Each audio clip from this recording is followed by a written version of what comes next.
Hermanos, hoy vamos a continuar con el Evangelio de Marcos y el pasaje que nos toca, que nos corresponde el día de hoy, es Marcos capítulo 2, verso 13 al 17. Marcos capítulo 2, verso 13 al 17. Y el título de la predicación del día de hoy es Por estos he venido. El título de la predicación del día de hoy es Por estos he venido.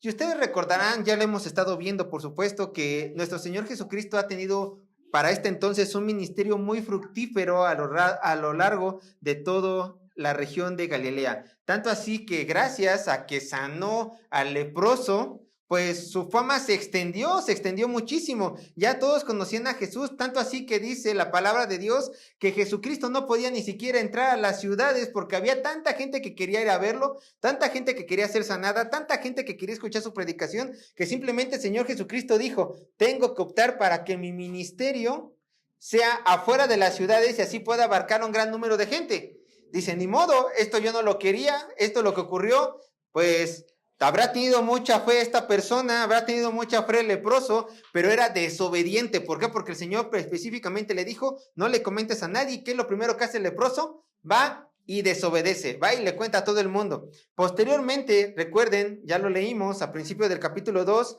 Jesucristo regresa a Capernaum, que es su ciudad base, se hospeda en la casa de Pedro, por lo menos así creemos nosotros, predica, la gente se entera que llegó ahí, predica, ¿y qué ocurre? Pues que le rompen el techo al pobre Pedro para bajar un paralítico y ser sanado. Y aún más, la fama de Jesús se fue extendiendo más y más, tanto así que los mismos fariseos dijeron en su corazón, ¿quién es este para que perdone pecados? Y nuestro Señor lo confronta diciendo, pues el que tienen enfrente no es más ni menos que el Hijo de Dios. ¿Qué vamos a ver el día de hoy, hermanos? Después de todo esto, veremos el tipo de personas que Jesús vino a salvar. El día de hoy veremos el tipo de personas que Jesús vino a salvar. Y antes de que les presente el bosquejo, vamos a leer Marcos capítulo 2, verso 13 al 17, para tener el pasaje en nuestras mentes y posteriormente estudiarlo. Marcos capítulo 2, verso 13 al 17, dice así la palabra de Dios. Después volvió a salir al mar y toda la gente venía a él y les enseñaba. Y al pasar vio a Leví, hijo de Alfeo, sentado al banco de los tributos públicos, y le dijo, sígueme. Y levantándose, le siguió. Aconteció que estando Jesús a la mesa en casa de él, muchos publicanos y pecadores estaban también a la mesa, juntamente con Jesús y sus discípulos, porque había muchos que la habían seguido. Y los escribas y los fariseos, viéndole comer con los publicanos y con los pecadores, dijeron a los discípulos, ¿qué es esto? ¿Que él come y bebe con los publicanos y pecadores? Al oír esto, Jesús les dijo, los sanos no tienen necesidad de médico, sino los enfermos. No he venido a llamar a justos, sino a pecadores. Les quiero presentar el bosquejo del día de hoy. Punto número 1 del bosquejo. Un llamado irresistible, del verso 13 al 15. Punto número 1 del bosquejo, un llamado irresistible, del verso 13 al 15. Y punto número 2 del bosquejo, un llamado a los pecadores, del verso 16 al 17. Punto número 2 del bosquejo, un llamado a los pecadores, del verso 16 al 17. Ahora sí, vamos a entrar al punto número 1 del bosquejo, un llamado irresistible del verso 13 al 15, y vamos a leer el primer versículo que es el verso 13, para ir entrando en tema. Dice así la palabra de Dios. Después volvió a salir al mar y toda la gente venía a él y les enseñaba. Detengámonos allí. ¿Cómo inicia nuestro verso 13? Dice, después. Y esta es una palabra muy recurrente en el libro en el Evangelio de Marcos. ¿Por qué? Porque notablemente vamos a encontrar y después, y después, y después. Marcos es experto en la palabra después. ¿Por qué? Porque Marcos lo que va a hacer es darnos una historia después de otra. Y después, y después, y después. En ocasiones no le importa el orden cronológico. ¿Qué es lo que quiere dar a notar? Cómo Jesucristo se encontraba trabajando. Recuerden, ¿para quién fue escrito este Evangelio? ¿Para judíos? No. Para gentiles, romanos gentiles. Y bajo la cultura romana, ¿qué es lo que importaba? La doctrina no tanto, aunque sí, lo que importaba eran las obras. Para los romanos era muy importante las obras. Entonces, Marcos, entendiendo cuál era la audiencia que él tenía, constantemente nos muestra que obras de Jesús, obras de Jesús, obras de Jesús, Jesús trabajando, Jesús trabajando, Jesús trabajando, Jesús trabajando. Entonces, constantemente Marcos dice después. De hecho, dicen algunos comentaristas que si tú lees correctamente el libro de Marcos, tú tienes que terminar cansado. ¿Por qué? Porque prácticamente vas a estar viendo qué era lo que Jesús hacía alrededor de todo su ministerio, por supuesto. Entonces, siendo este el evangelio periódico, nos dice después. ¿Después de qué? Después de haber sanado al paralítico. ¿Después de qué? Después de haber llegado a Capernaum. ¿Después de qué? Después de que su popularidad haya sido tan grande que ya no podía entrar a las ciudades. Y aquí lo comprobamos. ¿Qué dice? Y después de que sanó al paralítico, tuvo que salir al mar. ¿Por qué? Porque dice el texto, y toda la gente venía a él y les enseñaba. Era tanto el número de gente que tenía enfrente a Jesús, que simplemente él dijo, Pedro, por mi culpa, el techo de tu casa necesita una reparación, pues ya voy a tener que salir al mar, todos vamos a salir a la orilla del mar. Recuerden, Capernaum está a la orilla del mar de Galilea. Si quieren ver unos mapas, Capernaum se encuentra a la orilla del mar de Galilea. Entonces simplemente salió de la ciudad y estuvo a la orilla del mar para seguir con su ministerio público de predicar la palabra de Dios. Hermanos, ¿está bien que Jesucristo haya hecho milagros? Claro, porque era parte del testimonio del Mesías. ¿Está bien que Jesucristo haya liberado endemoniados? Claro, porque es parte del ministerio del Mesías. Pero ¿qué era lo principal para el ministerio de Jesús? Ante los ojos de nuestro Señor Jesucristo, ¿qué era lo principal en su ministerio? Y toda la gente venía a él, ¿y qué? Y les enseñaba. Lo principal de todo el ministerio de Jesús era la enseñanza pública de la palabra de Dios. Lo principal que cada iglesia cristiana tiene que tener cada domingo es la enseñanza pública de la palabra de Dios, porque si fue prioridad para nuestro Señor Jesucristo, ¿qué creen? También es prioridad para cada uno de nosotros. La enseñanza pública de la palabra de Dios. Oye, Sergio, ¿y qué hay de los convivios? Son buenos, pero no es la prioridad. Oye, Sergio, ¿pero qué hay de las reuniones de alabanza? Son buenas, pero no es la prioridad. Entonces, ¿cuál es la prioridad?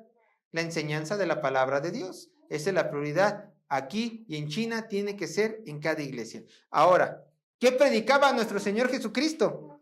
Vamos a regresarnos a Marcos capítulo 1, verso 15, para que recordemos cuáles eran las palabras de nuestro Señor Jesucristo. Marcos capítulo 1, verso 15.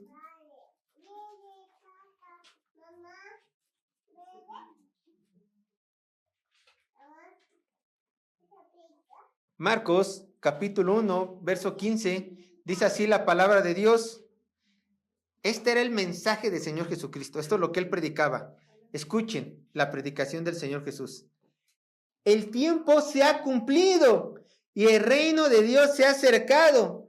¿Y qué continúa diciendo? Arrepentíos y creer en el evangelio. Jesucristo no decía, a ver, gente, mírenme, les voy a conceder el deseo de su corazón. A ver, gente, vean mi predicación porque van a tener dinero. A ver, gente, a ver, voltéenme a ver todos ustedes. ¿Por qué? Porque los voy a sanar. No, el mensaje de nuestro Señor Jesucristo fue, pecador, escúchame, arrepiéntete, porque estás en enemistad con Dios y necesitas arrepentimiento para que el Señor te perdone. Jesucristo, ¿cuándo me vas a sanar? Eso no es lo importante, amigo. Jesucristo, ¿cuándo voy a tener mi mejor vida hoy? Eso no es importante. Jesucristo, ¿cuándo me va a ir mejor en el trabajo? Eso tampoco es lo importante. Lo importante es que te arrepientes de tus pecados, creas en mí y así puedas tener acceso al reino de los cielos. ¿Por qué? Porque si no te arrepientes, eres enemigo de Dios y los enemigos de Dios pasarán una eternidad en el infierno. ¿De qué te sirve ganar todo el mundo si pierdes tu alma? Entonces, no importa tu felicidad en la tierra, como lo que dicen, pare de sufrir, porque lo que importa es que hagas las paces con Dios por medio del evangelio de Cristo. Ese es el mensaje de Jesús. Ay, ¿por qué mensaje tan más duro Jesús predicaba? Pues sí, ¿y qué creen? Los que querían escuchar a Jesús le seguían, los que no, no le seguían. Y siempre ha sido así, punto. Los que quieren escuchar un mensaje bíblico vienen a las iglesias. Los que no quieren escuchar un mensaje bíblico se van a las iglesias a su gusto. Así de simple. ¿Por qué las iglesias carismáticas están llenas? ¿Por qué las iglesias de mala doctrina están llenas? ¿Por qué las iglesias donde sus pastores les dejan hacer todo lo que quieran están llenas? Porque ellos buscan líderes conforme a su corazón pecaminoso. Porque desgraciadamente muchas veces, no es en todos, pero que por lo general la regla, las iglesias de sana doctrina no están llenas. Porque se les dice lo que la palabra de Dios les exige a ustedes como creyentes, si es que son creyentes. Y si no son creyentes, lo único que se le pide, de acuerdo a la palabra de Dios, es que te arrepientas de tus pecados y creas en Cristo Jesús. De ahí en fuera, si eres un creyente genuino, tienes que vivir a la luz de las Escrituras. Ni más ni menos. Nada más eso. Nada más eso. Pero bueno, este era el mensaje de Jesucristo, por supuesto. Era el mensaje que nuestro Señor estaba predicando. ¿Pero qué ocurrió? Algo interesante ocurrió mientras el Señor se encontraba predicando el Evangelio de Cristo, predicando su propio mensaje en el mar de Galilea. Dice así el verso 14. Vayan conmigo, Marcos capítulo 2, verso 14. Recuerden, nuestro Señor Jesucristo estaba predicando, estaba de aquí para allá. Quizás ya se estaba dirigiendo a Capernaum, quizás ya estaba saliendo de Capernaum, no sabemos con exactitud, pero ocurre esto. Verso 14. Marcos capítulo 2, verso 14 dice así la palabra de Dios. Y al pasar, vio a Leví, hijo de Alfeo, sentado al banco de los tributos públicos y le dijo, sígueme. Y levantándose, le siguió. Nos vamos a detener en la primera parte. Y al pasar, vio a Leví, hijo de Alfeo. El escrito menciona que Jesús tuvo contacto con un hombre en específico mientras pasaba en su recorrido por el mar de Galilea. Con un hombre. Se llamaba Leví y su papá era Alfeo. Entonces, ¿quién es este Leví? Que la porción de la escritura se toma la molestia de ponerle un pasaje bíblico. Bueno, de acuerdo a los textos paralelos, de acuerdo a Lucas, de acuerdo al Evangelio de Mateo, este Leví, hijo de Alfeo, no es otro sino el futuro apóstol Mateo. Es el apóstol Mateo, no es otro más que el futuro apóstol Mateo que iba a formar parte de los 12. ¿Por qué? Porque solamente vean el pasaje paralelo de Mateo 9:9. Vean el pasaje paralelo de Mateo 9:9. Dice así la palabra de Dios. Mateo 9:9, que es el pasaje paralelo. ¿Qué es esto que narra la misma historia? Dice así la palabra de Dios. Mateo 9:9. Dice, pasando Jesús de allí, ve a un hombre llamado ¿cómo? Mateo. Entonces, Leví y Mateo eran las mismas personas, solamente que hay un dato interesante. Lucas y Marcos llaman a este nombre Leví y Mateo se nombra a sí mismo Mateo. ¿Qué nos da a entender?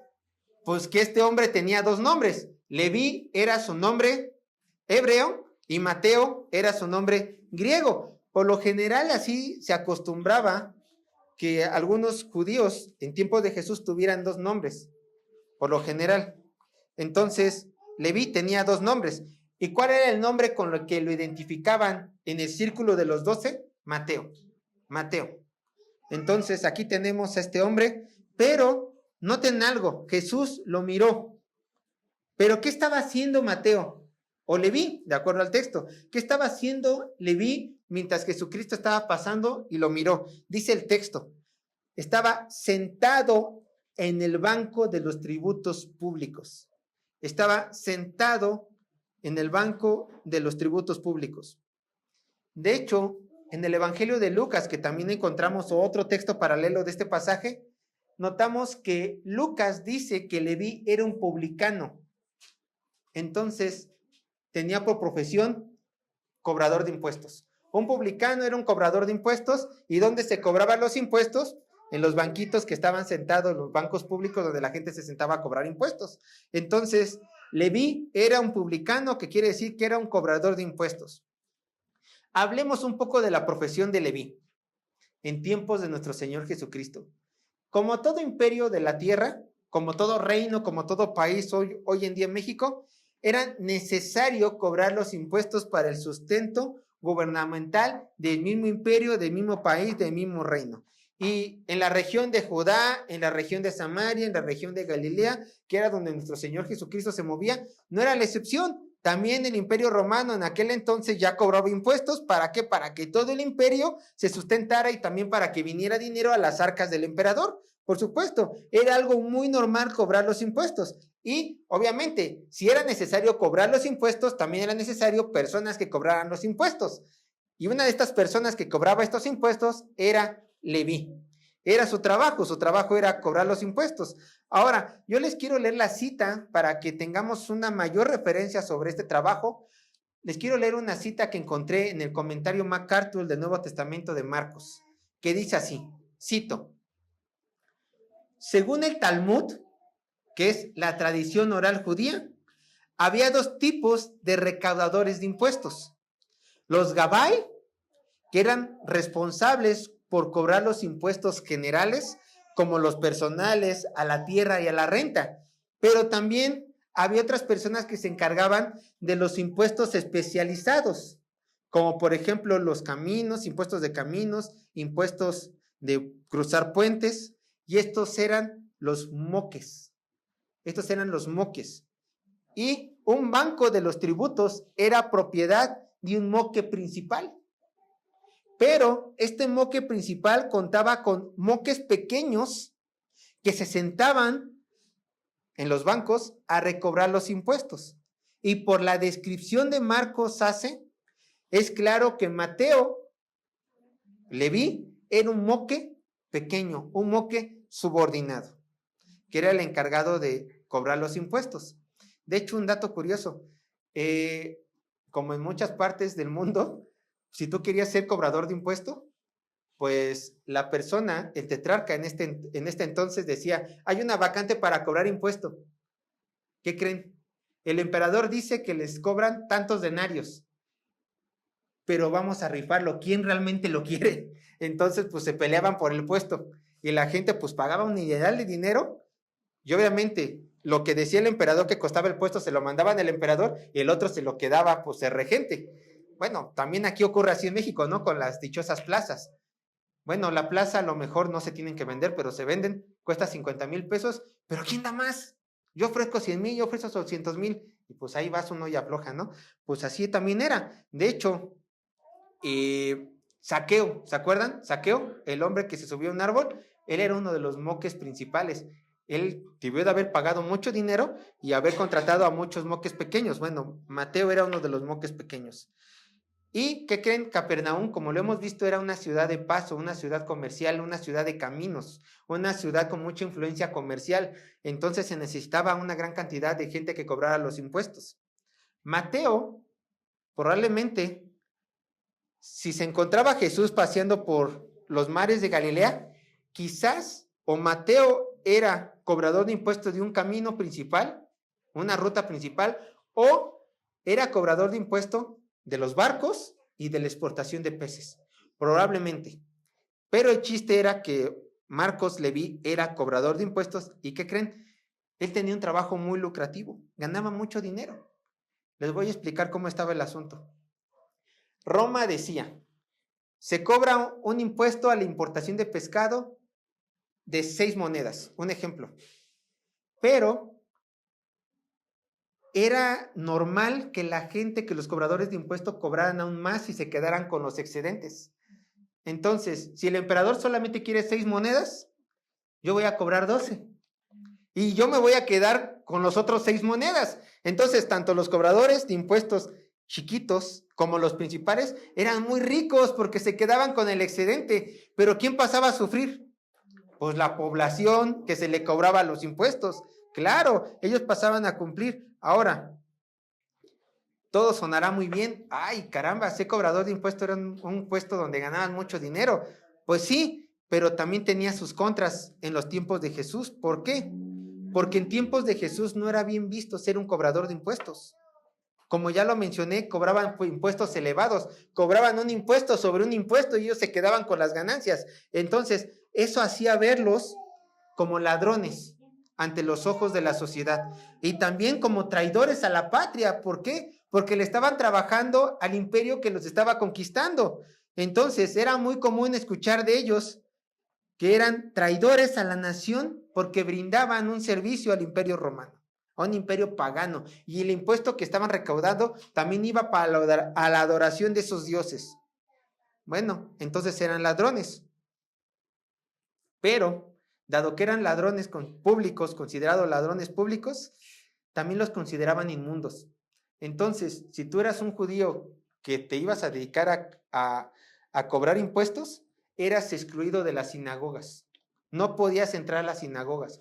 Eras moralmente impuro y la gente no se te podía acercar porque tú eras un ladrón, y si lo eras, porque tú cobrabas impuestos de más para quedártelo.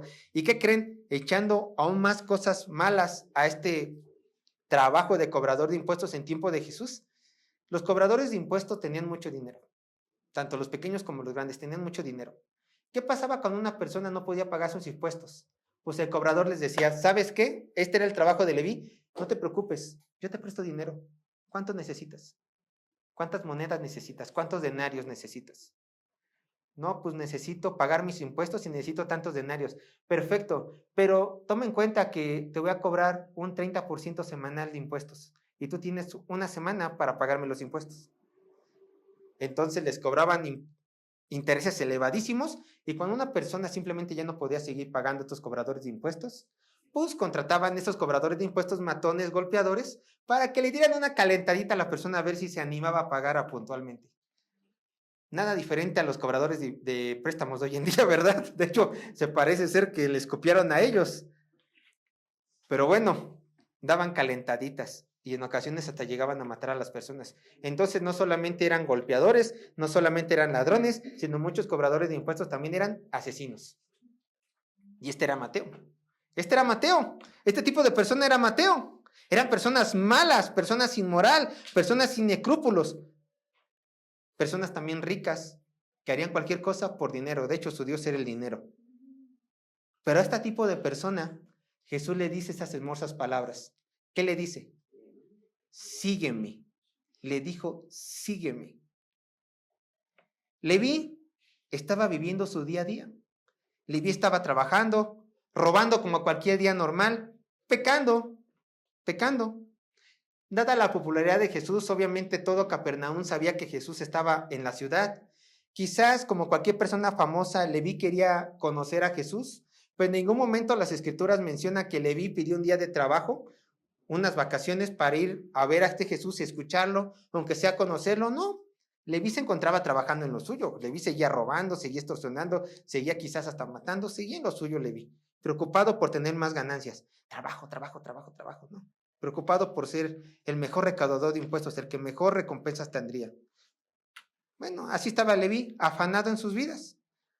Y sin que Leví lo pidiera, Jesucristo iba pasando, voltea a ver a este hombre y simplemente nuestro Señor, ¿qué le dice? Sígueme. ¿Se dan cuenta de algo, hermanos? Bueno, a los que han estado viniendo desde las primeras predicaciones del libro de Marcos, estas mismas palabras son las mismas palabras que le dicen a Pedro, Andrés, Jacobo y Juan. Las mismas palabras que le dijeron a estas personas pescadoras, moralmente buenas, pecadoras pero moralmente buenas, son las mismas palabras que le dicen a este hombre totalmente pecador, inmerso en su podredumbre. Sígueme. Y quizás cuando Jesucristo le dijo estas palabras a Leví, la gente le seguía, la gente lo escuchó. Vio a Jesús que se paró enfrente de donde cobraban impuestos y él le dijo a Leví, a uno de los que cobraba impuestos, sígueme. Quizás sus discípulos o la gente que le seguía le debió de haber dicho estas palabras a Jesús. ¿Acaso el maestro le está pidiendo a este hombre pecador, inmundo, que sea su discípulo? Porque son las mismas palabras que le dijo a Pedro, a Andrés, a Jacobo y a Juan. ¿Acaso no todos odiamos a los cobradores de impuestos? Claro que sí, todo Israel odiaba a los cobradores de impuestos.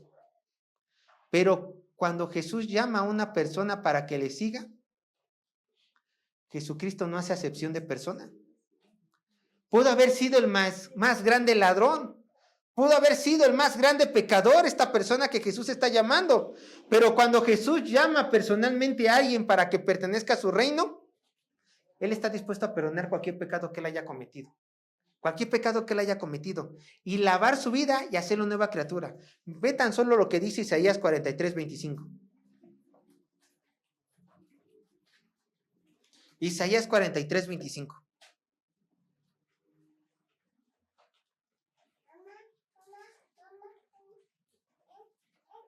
Isaías 43:25.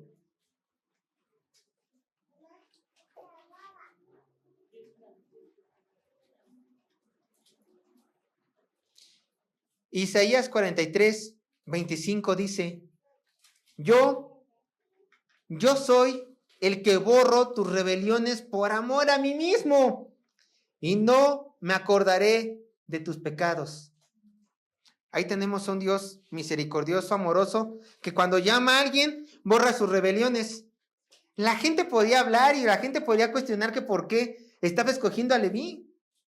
Pero era asunto de Dios escoger a quien quería escoger. Porque él iba a borrar sus pecados.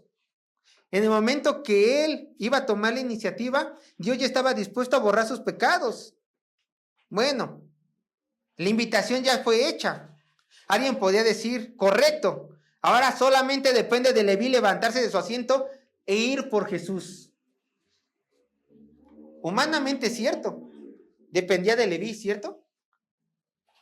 Jesucristo le dijo, sígueme, depende de Leví seguirle. Humanamente hablando es cierto, pero el día de hoy no me quiero enfrascar, no quiero hablar de la responsabilidad humana, que la hay, que la existe, que es bíblica, porque cada uno tiene la responsabilidad humana de seguir a Jesús y de obedecer a Jesús. El día de hoy me quiero enfocar en el llamado eficaz de Jesús. ¿Qué es esto? ¿Qué es esto de llamado eficaz de Jesús? Es que cuando Jesús escoge una persona y la llama para el servicio, para que sea su discípulo, Dios, al escoger a esta persona y hacerle el llamamiento, es un llamado que esta persona simplemente no puede resistir. Por eso es irresistible. El llamado que Dios hace es irresistible. Cuando Dios llama a una persona, la persona no se puede negar a ir por él. ¿Por qué? Porque es tanto el poder de Dios en este llamamiento que la persona simplemente va a él. ¿Va a él? Te voy a dar un ejemplo de una persona que fue llevada por Dios de una manera irresistible, que Dios sombró su corazón. Ve conmigo a Hechos 16:14.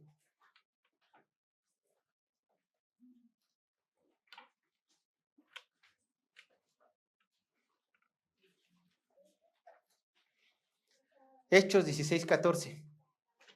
Dice así la palabra de Dios.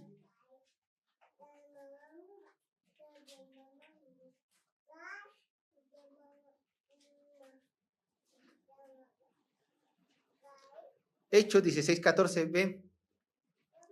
Entonces una mujer llamada Lidia, vendedora de púrpura de la ciudad de Tiatira, que adoraba a Dios, estaba oyendo la predicación de Pablo. Y el Señor abrió el corazón de ella para que estuviese atenta a lo que Pablo decía. ¿Quién es el que abre tu corazón cuando el Señor te llama? Dios. ¿Cuál es la única forma en la cual el hombre puede reaccionar cuando Dios abre su corazón? Ir en pos de Él. Es la única forma racional, porque Dios es el que abre el corazón de las personas. Entonces, cuando el Señor hace un llamado a alguna persona, simplemente en ese momento de su vida, reacciona positivamente a ese llamado y dice, Señor, yo quiero servirte. Porque hay muchos hombres que apostatan, porque Dios no los ha llamado. El llamado de Dios es único, es hermoso, tan inigualable, que las personas simplemente vamos tras de Él. ¿Por qué? Porque en el Evangelio hay libertad, porque alcanzamos a ver a Jesucristo como realmente es.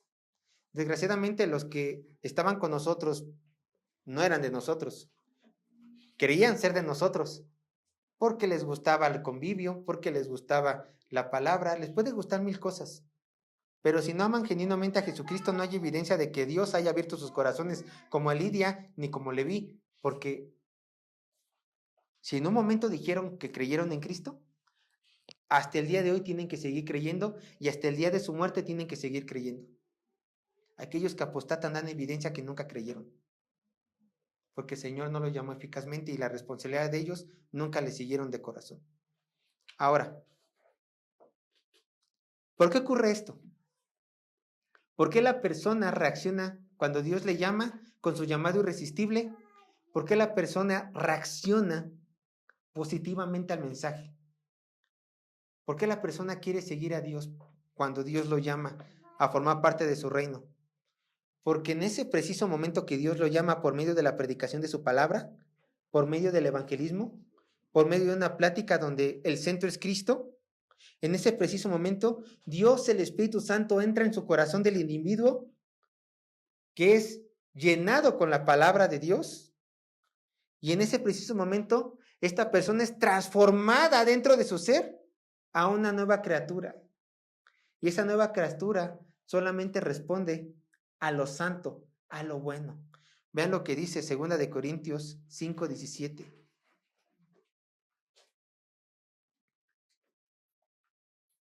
Segunda de Corintios 5:17.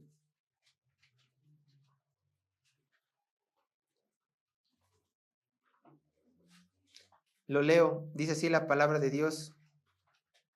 Segunda de Corintios 5:17. De modo que si alguno está en Cristo, ¿qué? Nueva criatura es. Nos detenemos allí. Cuando Dios te llama, Dios te hace una nueva criatura. Y tú respondes porque eres una nueva criatura. Por eso. ¿Y cómo sabemos que Leví realmente fue llamado por Jesús? Porque dice el texto, y levantándose, ¿qué? Le siguió. Jesús le dijo, sígueme. ¿Y él qué hizo? Se levantó y le siguió. Y Lucas 5:28 añade este pasaje paralelo. Y dejándolo, ¿qué? Todo. Se levantó y le siguió. ¿Cuál es la evidencia de que realmente Cristo te ha llamado?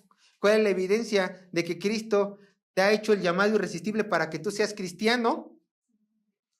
Escucha, que tú le sigues de corazón y que tú dejas todo con tal de tenerlo a Él. Ni más ni menos. Oye, pero yo no he estado dispuesto a dejarlo todo, entonces no eres un verdadero cristiano. Oye, pero es que yo no me he comprometido así con Cristo, entonces no eres un verdadero cristiano. Oye, pero es que yo no estoy seguro en dar el siguiente paso y congregarme en una iglesia bíblica, entonces no eres cristiano, punto. Así de simple. Un verdadero cristiano, cuando Jesucristo le dice, arrepiéntete, cree en mí, sígueme. Un verdadero cristiano se levanta y ¿qué? Lo deja todo. Lo deja todo con tal de seguir este Cristo. ¿Por qué? Porque el Espíritu Santo ha hecho una obra sobrenatural en su vida, que ya no ve a Cristo como una carga, sino que ve a Cristo como el ser más hermoso de todo el universo. Y está dispuesto a vender todo por obtener esta perla preciosa, por obtener este gran tesoro. Está dispuesto a dejar el más vil de sus pecados, el más jugoso de sus pecados, con tal de seguir de corazón a este Dios hermoso. Mateo dejó su trabajo. Mateo dejó su fuente de ingreso. Leví se levantó en un horario laboral y le dijo, lo dejo todo con tal de seguirte. ¿Creen que lo iban a volver a contratar? Leví, hay miles queriendo tu puesto, porque hay 1000 pecadores en Israel. Pero él se levantó.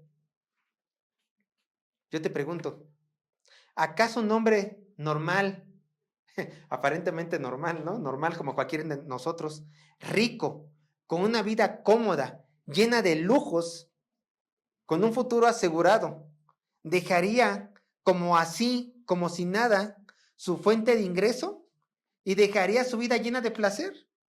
Pues claro que no. Una gente normal no hace eso. Una gente normal cuando tiene una vida cómoda no la quiere dejar.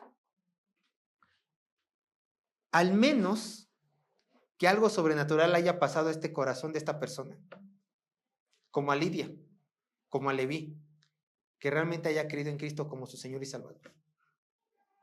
Al menos que algo poderoso le haya hecho cambiar de opinión y vea todo lo que tiene como cosa vana, como cosa que se va a acabar, y entienda que el tener a Cristo vale mucho más que cualquier tesoro que puedas tener en la tienda, en esta tierra. Yo no digo que no hay que trabajar, pero ¿por qué te afanas por tener dinero? ¿Por qué te afanas por tener la mejor casa? ¿Por qué te afanas por el día de mañana? Tienes a Cristo, tienes todo. Yo no te estoy diciendo que no le eches ganas, yo no estoy diciendo que dejes tu trabajo, yo no estoy diciendo que te vuelvas un ocioso, claro que no. Lo que estoy diciendo es de que, igual que Mateo, igual que Leví, hagas a un lado esas posesiones, las dejes de ver como tu Dios y digas, Cristo es lo único que necesito. Y si en el seguir a Cristo tengo tesoros, que sean para su gloria, no para mis deleites. Que claro, vas a poder ocupar el dinero que Dios te da para tus deleites, pero principalmente con miras en que si Dios te da, es para su gloria. Y si Dios te quita, es para su gloria. Así de simple. Así de simple. Bueno, ¿qué ocurrió en Mateo? Pues obviamente un cambio, totalmente, un cambio total. Cambió. El dinero ya no le era importante, el trabajo ya no le era importante. De Leví pasó a ser Mateo, una persona que lejos de estar viendo las posesiones materiales que tenía, ahora sus ojos ¿en dónde estaban? En Dios, en Cristo. De hecho, así fue. Se le paró enfrente a Jesús y él lo vio. Se cruzaron sus miradas. Sígueme. No puedo ver nada más. Me levanto. Te sigo. Y ambos viéndose a los ojos, siguieron y compartieron un mismo camino. Y en ese preciso momento, ¿qué creen? Nueva criatura fue Mateo. ¿Y sus pecados? Perdonados. Vamos a volver a leer 2 de Corintios 5:17.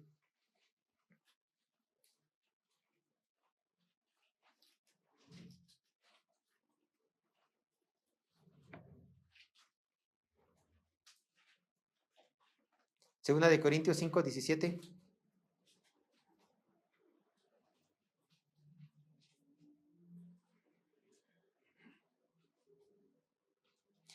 Segunda de Corintios 5:17. Dice así la palabra de Dios. De modo que si alguno está en Cristo, ¿qué? Nueva criatura es. ¿Qué es lo que sigue? Las cosas viejas pasaron. He aquí que todas son hechas nuevas. A Jesús ya no le importó la vida pecaminosa de Leví.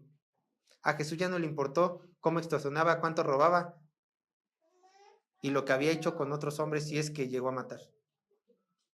Ya no le importaba a Jesús porque él había extendido el perdón. Nueva criatura es. Quizás alguno de sus discípulos en ese momento, mientras Mateo ya los estaba siguiendo, se acercó con Jesús, porque Jesús siempre ha estado abierto para todos sus hijos, para todos sus discípulos. Se le acercó un discípulo y le dijo, Señor, Maestro, ¿no crees que el tener a Mateo entre nosotros podría afectar tu popularidad? Porque nadie quiere a los publicanos y en tu grupo ya hay un publicano. ¿No crees que esto pueda afectar tu ministerio en la tierra? Y yo me imagino que le contestó lo mismo que le contestó a Pedro cuando le dijo que Juan lo seguía. ¿Se acuerdan? En lo último de la carta de Juan, Jesús iba caminando con Pedro y le dice, ¿este me sigue? ¿Y a ti qué? Seguramente así le dijo. Bueno, hombre, yo fui quien llamó a Mateo. Yo fui el que le dijo que me siguiera. ¿A ti qué?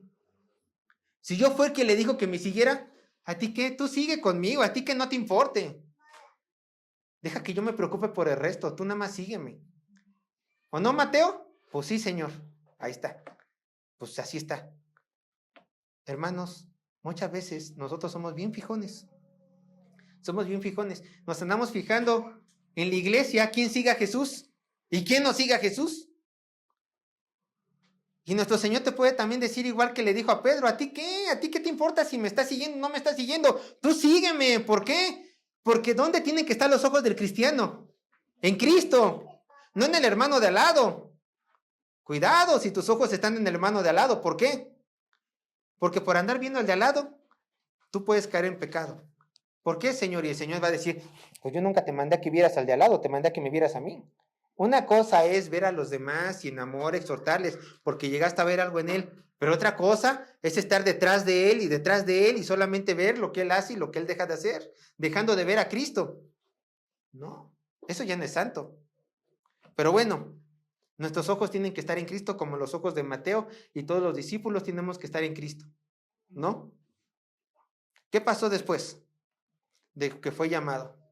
¿Qué pasó después de este hermoso llamamiento de un pecador? ¿Qué dice el texto? Pues se armó el pachangón, vean lo que dice el verso 15. Marcos capítulo 2, verso 15. Pues no podía ser de otra, ¿no? Un alma había sido salvada. Pues hagamos fiesta, ¿no, maestro? Pues sí. Jesús era bien fiestero, porque no, bueno, si ustedes ven los evangelios, Jesús siempre, o sea, Jesús sí le gustaba la fiesta. ¿La fiesta es mala? Escúchame. No si se hace sanamente. No si se hace correctamente. Las fiestas no son malas, ni los convivios son malos. Bueno, y aquí vemos a Jesús en un convivio, ¿no? Marcos capítulo 2, verso 15. Dice así la palabra de Dios. Aconteció que, estando Jesús a la mesa en casa de él, muchos publicanos y pecadores estaban también a la mesa juntamente con Jesús y sus discípulos, porque había muchos que la habían seguido. Y la verdad yo no lo dudo, dado el gran gozo de Leví, de que había sido aceptado por el gran maestro Jesús, por aquel que hacía milagros, por aquel que predicaba poderosamente más que cualquier otra persona. Leví tenía dinero y Leví dijo, vamos a hacer una fiesta. Quiero compartir mi gozo con las personas que están a mi alrededor. Quiero que todos vean que soy discípulo de Cristo. Maestro, vamos a hacer una fiesta. Y les digo, Jesús dijo, pues claro, ¿por qué no? Vamos a hacer una fiesta en tu casa. Sí, en tu casa, Mateo, claro, pues vamos. Y así fue. Pero, bueno, recordemos, Leví, ¿quién era? Pues un republicano, un pecador, un cobrador de impuestos. Obviamente invitó a su maestro, obviamente invitó a los discípulos, ¿no? Que ya iban a tener una comunión como de hermanos, obviamente. Pero ¿quién eran las personas más allegadas de Mateo, de Leví? Pues publicanos y pecadores, pues pecadores. Entonces, si Leví quería hacer una fiesta y quería que su casa se llenara, pues sus amigos tenían que invitarlos a sus pecadores. Claro, tenía que hacerlo, porque él tenía que dar un testimonio de que él había sido salvado por Jesús. Entonces, un hombre, cuando era menospreciado por la sociedad, como lo era Mateo, pues se tenía que juntar con gente también menospreciada por la sociedad. Y Jesucristo tampoco le vio nada, en cierto punto no le vio nada de malo de que invitara a estas personas. ¿Por qué? Porque eran las personas que conocía Mateo. Jesús convivió con estos pecadores. Yo les pregunto, ¿acaso con este hecho de que Jesús conviviera con estos pecadores, Jesús estaba justificando su pecado por juntarse con ellos? Claro que no. Claro que él jamás justificó ningún pecado de ellos. Lo que realmente estaba haciendo Jesús era abrir las puertas a los pecadores. ¿Ven cómo perdoné a Leví? ¿Que era igual que ustedes? Yo estoy aquí en esta mesa conviviendo para ofrecerles el mismo perdón que Leví. Y por eso voy a convivir con ustedes, para que vean que yo no estoy lejos de los pecadores, sino que estoy cerca, y que yo no los estoy ignorando, sino que estoy aquí comiendo con ustedes, para decirles que el mismo destino del reino de los cielos que tiene Leví, se los quiero ofrecer a todos ustedes. ¿Qué oportunidad más grande para estos pecadores? ¿Qué oportunidad en Capernaum? Que el reino de Dios estaba siendo abierto a todo mundo, no solamente a los religiosos de la época. Pero bueno, dentro de la casa de Leví había pecadores y afuera también había pecadores. Pero vean qué tipo de pecadores había afuera. Verso 16. Marcos capítulo 2, verso 16. Dice así la palabra de Dios. Y los escribas y los fariseos, viéndole comer con los publicanos y con los pecadores, dijeron a los discípulos, ¿qué es esto? ¿Que él come y bebe con los publicanos y pecadores? Vamos a detenernos en lo primero. Y los escribas y los fariseos. Marcos menciona dos tipos de personas que estaban espiando a Jesús desde afuera de la casa de Mateo. Los escribas y los fariseos, perdón. ¿Qué eran los escribas? Los escribas eran eruditos de la ley. Eran las personas encargadas de pasar de manuscrito el libro de la ley. Eran las personas encargadas en interpretar la ley, eran los teólogos, eran los estudiosos, gente dedicada al estudio de la palabra de Dios. ¿Quién eran los fariseos? Los fariseos eran un grupo político religioso de la época. De hecho, los fariseos se jactaban de vivir una vida tan santa que de acuerdo a sus normas, de acuerdo a ellos, cumplían toda la ley de Dios. Y eran tan santos que no solamente cumplían toda la ley de Dios en la Torá, sino que cumplían sus mismas leyes. Muchas exageradas, pero las cumplían según ellos. Pero como los fariseos eran un grupo religioso, un grupo político, había fariseos escribas, porque los escribas podrían ser fariseos, pero no todos los fariseos eran escribas, porque no todos los fariseos contaban con la misma instrucción teológica que estas personas, ¿no? Entonces era un grupo de élite. Estas personas que no entraron a la fiesta, que no entraron al convivio, que se quedaron afuera, era un grupo de élite religioso. Ahora ustedes se preguntarán, ¿por qué no entraron? Porque de acuerdo a sus normas, si los fariseos convivían comiendo con pecadores publicanos, pues ellos también se contaminaban de sus pecados, eran inmundos. Por eso ellos no entraban, se mantenían afuera. Pero, como no podían entrar a la fiesta, estaban interesados en espiar en Jesús. Porque recuerden ustedes, cuando sanó al paralítico, Jesucristo ya tuvo un enfrentamiento con ellos. ¿Por qué? Porque ellos pensaron en su corazón, ¿quién puede perdonar pecados? Y Jesucristo, escuchando sus intenciones, les dijo, para que vean que el Hijo del Hombre no solamente puede perdonar pecados, que se levante, sea sano, ¿no? Ya había tenido enfrentamientos con estos hombres. Entonces estos hombres fueron a espiar a Jesús. ¿Por qué? Porque querían verlo pecar. Querían ver cómo este hombre pecaba. Se creían tan santos que querían encontrarle un defecto a Jesucristo. Y de hecho, vean lo que pasa. De alguna forma, no dice el texto cómo, llama a sus discípulos. Llama a sus discípulos. ¿Por qué? Porque dice el texto, viéndole comer con los publicanos, o sea, ellos espiándolos con los publicanos y pecadores, dijeron ¿a quién? A sus discípulos. Manda a llamar a sus discípulos. A lo mejor llama a mandar a Pedro. Oye, Pedro, tú eres Pedro, ¿verdad? Tú eres discípulo, sí, ven. Y Pedro pues se levantó y fue, ¿qué quieren? Y le dijeron esta pregunta a Pedro, a alguno de sus discípulos, por supuesto. ¿Qué es esto que él come y bebe con los publicanos y pecadores? ¿Cómo? Hasta cierto punto estas palabras podrían sonar como santas, ¿no? Preocupadas por el ministerio de Jesús. Oye, Pedro, quizás fue Pedro, no les conviene que ustedes y su maestro conviva con los pecadores. ¿Por qué? Porque podría afectar su ministerio, la gente lo podría ver a mal, la gente podría pensar que ustedes y su maestro también son asesinos, también son estafadores. Claro que no, ellos solamente estaban criticando a Jesús, ellos simplemente estaban criticando a Jesús porque, ¿por qué? Porque de acuerdo a las normas de los fariseos, si tú querías comer algo, te tenías que lavar las manos de acuerdo a este rito, no solamente aquí, sino hasta acá como si fueras doctor. Y con ciertos ritos, con ciertas normas, con ciertas oraciones. Y solamente después de eso podías comer. Y cuando vio que Jesús simplemente se sentó a comer, ¿qué estaban haciendo? Se enojaron. ¿Cómo ellos no están comiendo con los ritos de los fariseos? ¿Cómo ellos no están comiendo con gente santa que de acuerdo a nosotros tiene que ser santa? Ellos estaban sintiendo mejores que Dios. Ellos estaban escogiendo con qué personas sí juntarte y con qué personas no.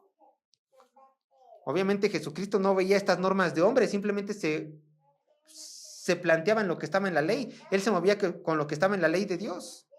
Pero gracias a Dios, de acuerdo a lo que los ojos de los hombres está mal, a lo mejor para Dios sí estaba bien y tenían que convivir con todas las personas.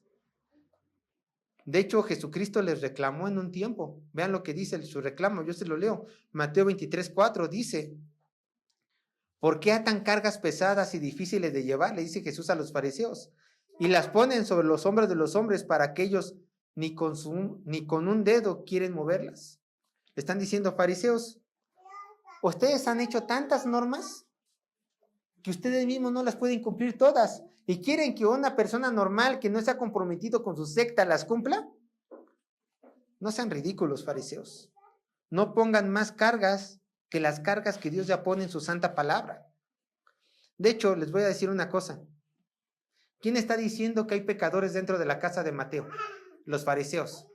¿Saben a la luz de los fariseos quiénes eran pecadores? Obviamente dentro de la casa de Jesús, dentro de la casa de Mateo, perdón, había cobradores de impuestos, quizá prostitutas, quizá ladrones, claro, gente mala. Pero de acuerdo a los fariseos, un pecador era cualquier persona que no cumplía con los ritos farisaicos. Entonces todos ya eran pecadores. ¿Ven cómo estaban exagerando las cosas? Pero ¿qué pasó después? Vamos al verso 17, Mateo 2, verso 17. Perdón, Marcos capítulo 2, verso 17. Y ya estamos a punto de terminar. Dice, Mateo 2, verso 17. Al oír esto, Jesús les dijo, los santos no tienen necesidad de médico, sino los enfermos. No he venido a llamar a justos, sino a pecadores. Detengámonos allí. Al oír esto, Jesús les dijo. De alguna forma, Jesús alcanzó a escuchar. Jesús audiblemente alcanzó a escuchar lo que le estaban diciendo a sus discípulos. Y vean qué cobardes los fariseos. En lugar de decir, Jesús, ¿puedes venir tantito?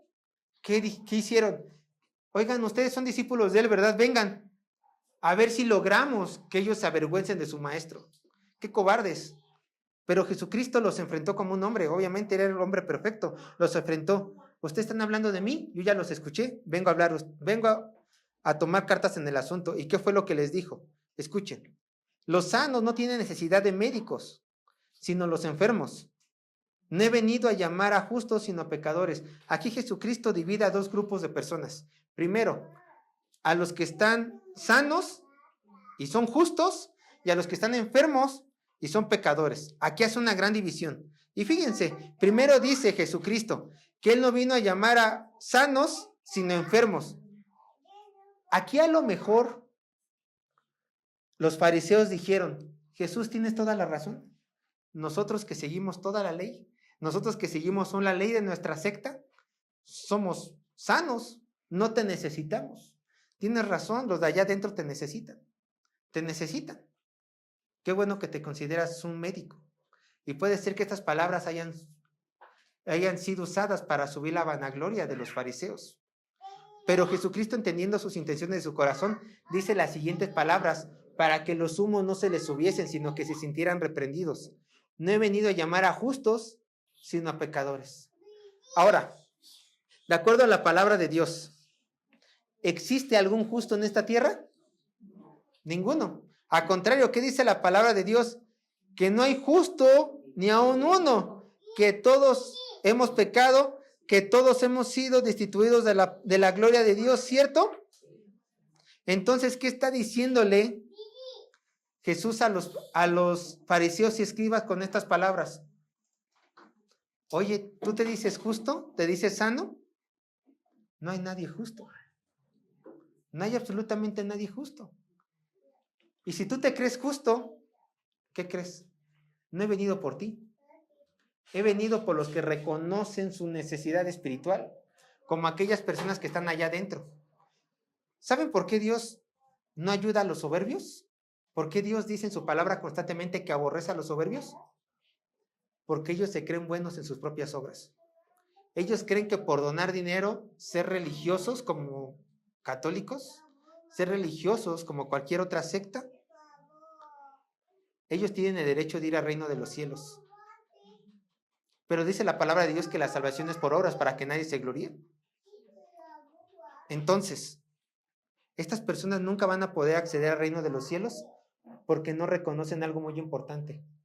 No reconocen que son pobres espiritualmente, mendigos espirituales, que necesitan a un Salvador para acceder al reino de los cielos. Estas personas eran soberbias. Por eso Jesucristo dice, si tú eres sano, si tú eres justo en tu propia opinión, no me necesitas, amigo. No me necesitas. A ver, enfréntate a mi Padre en el día del juicio con tus obras, a ver qué pasa. Permítame estar con la gente que sí me necesita, con la gente que sí me requiere, con la gente que reconoce su pecado, con la gente que sabe dónde va a ir después de morir, porque para eso yo he venido al mundo, Por estos yo he venido al mundo, por la gente necesitada que reconoce quién es y que quiere perdón de sus pecados, como Mateo. Y ahí termina con una confrontación. Jesús, ¿por quién vino? Por los pecadores, por gente como tú y como yo. Pero vino por los pecadores soberbios, como los fariseos, reconociendo que sus obras son las que le van a dar salvación. ¿No?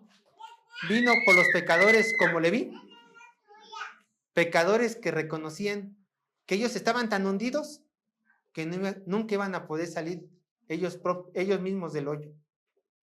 Por esto has venido Dios y convive con nosotros a diario. ¿Para qué? Para que en una de esas nos arrepintamos y vayamos al reino de los cielos. Dios nos libre de ser como los fariseos, hermanos, soberbios, creyendo que por nuestros propios méritos vamos a alcanzarlo. Oremos al Señor.